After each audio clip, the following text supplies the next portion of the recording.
సిద్దిపేట మిట్టపల్లి గ్రామంలో రంజిత్ అనే యువకుడు చాలా రోజులుగా అక్కడ మెరుపుగుట్ట దారగుట్ట అని ఏవైతే ఉంటాయో వాటి సంరక్షణ కోసం చాలా కష్టపడుతుండు. ఈ మధ్య అక్కడ ప్రవీణ్ రెడ్డి వంగ అని ఒక దొర బినామీ ఉన్నాడు.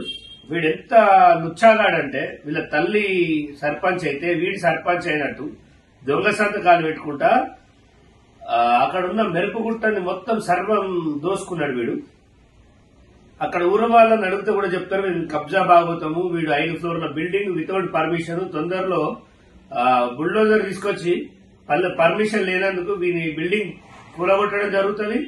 ఖచ్చితంగా వీడు చేసిన అక్రమాలన్నీ సీఎం దృష్టికి తీసుకుపోతాం, డీజీపీ దృష్టికి తీసుకుపోతాం. ఊరిని వల్లకాడి చేసిన ఎదవ వీడు.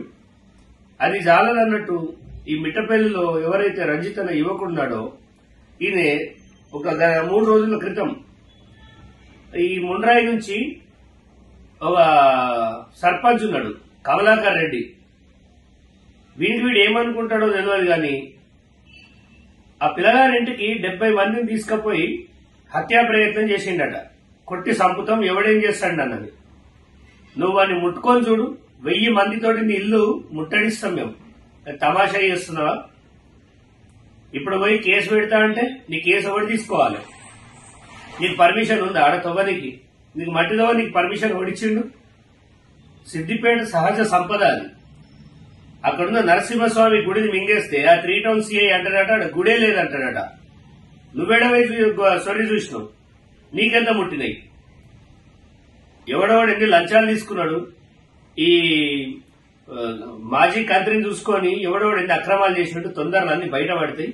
మిమ్మల్ని బజారు గుంజుతాం, మీ ఉద్యోగాలు వీక్తాయి. తస్మాత్ జాగ్రత్త. డీజీపీని కలిసి మీ సంగతి మొత్తం చెప్తా. నేను తమాషాలు చేస్తున్నారు. ఉద్యోగాలు ఉంటే వాళ్ళు దగ్గర పెట్టుకొని పనిచేయాలి.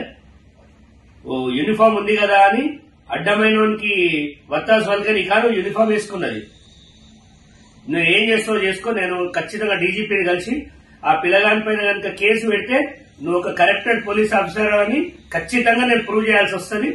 దీన్ని ఏం ఊరుకునేది లేదు. ఇది పై స్థాయిలో చేస్తాం. సిద్దిపేటని సర్వనాశనం చేసేసారు. ఆ పిల్లగాడిని చంపుతారా? మొన్న రాత్రి కూడా వాళ్ళు మీకు ట్రక్ చేయడానికి పోయారట. 4 స్నేహితులు ఉన్నారు కాబట్టి బతికేడు. ఆ పిల్లగాడికి గీత పడ్డా ఆ పిల్లగాడి మీద కేసు చేసిన ఎట్టి పరిస్థితిలో అక్కడున్న సీఐ పైన చర్యలు తీసుకోవాల్సి వస్తుంది. ఖచ్చితంగా పోరాటం చేస్తాం. దానికోసం ఎంత దూరమైనా పోతాం. మీరు మీ ఇన్ని రోజులు చేసిన దుర్మార్గాలు చాలు. ఇప్పటికైనా దాన్ని ఆపేయండి. ఆ గవర్నమెంట్ లేదు, ఆ మంత్రి లేడు. ఇప్పుడున్నది మంచి ప్రభుత్వం. మీరు కనుక ఈ పిచ్చి అవినీతికి పాల్పడితే మాత్రం ఆ కమలాకర్ రెడ్డి గారు ఏమనుకుంటుండో ఏం కథనో గానీ నెక్స్ట్ టైం నువ్వు సర్పంచ్ కాదు కానీ వార్డు మెంబర్ ఎట్లా గెలుస్తావో చూస్తా. పోరాన్ మీద 70 మందిని పట్టుకొని వస్తే నువ్వే పీకుడు కాలువా? మా దగ్గర లేరా మంది? తీసుకురమ్మంట ఒక 5000 మందిని. ఏం పీక్తావు అప్పుడు? తమాషా చేస్తున్నావా? నీకు ఓడిచ్చాడు పర్మిషన్. నువ్వు సర్పంచ్ అయితే కోన్కిస్కా గాని 5000 ఉంటావు పీక్తావు. సహజ సంపద కొట్టేయడానికి నీకు ఓడిచ్చింది అధికారం. ఆ పిల్లగాడు పోరాడితే తప్ప నువ్వని ఎంఆర్ఓ ఆర్డీఓ వాడును. నువ్వు బొచ్చుగాని నీకు అడగనికి ఎంఆర్ఓ ఆర్డీఓ కావాలా? ఒక ఓటర్ అడగడా? ఈ ప్రవీణ్ రెడ్డి గారు అందరు ఎగేసి బాగా అడ్జేస్తుండట. ఆ యువకులకు ప్రాణహాని ఉంది. వాళ్ళ గీత పడ్డా నీ ఆస్తుల మీద విచారణ చేపిస్తా. నిన్నేం ఊరుకునేది లేదు. మీ మిట్టపల్లి పైన ఒక స్పెషల్ కాన్సన్ట్రేషన్ పెట్టినా ఎట్టి పరిస్థితుల్లో నేను ఊరుకునేది లేదు. నేను డీజీపీ గారిని కలిసి మీ సంగతి ఏందో చెప్తా. ఆ పిల్లగానికి కనుక గీత పడ్డా అక్కడున్న 3 టౌన్ సిఐని ఆయన పైన చాలా ఆరోపణలు ఉన్నాయి, సాక్ష్యాధారాలు కూడా ఉన్నాయి. ఎక్కువ తమాషాలు చేయొద్దని పోనీ అని ఊరుకుంటున్నా. ఇన్ని రోజులు చేసినాయి. మరి మేమంటే ఏందో కూడా చూపిస్తాం, మీరంటే ఏందో చూపిస్తా అంటే కూడా చూపిది. ఇది కరెక్ట్ కాదు. ఆ పిల్లగాడు న్యాయం కోసం పోరాడిండు.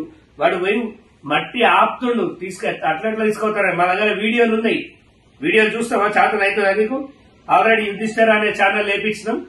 వారికి కనుక గీత పడ్డా వారికి ఏం జరిగినా మేము సిద్దిపేటలో రణరంగం చేస్తాం. ముందే చెప్తున్నాం.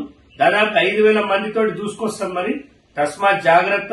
అన్యాయం చేసిన సర్పంచ్ కమలాకర్ రెడ్డి, ఈడు ప్రవీణ్ రెడ్డి వంగ.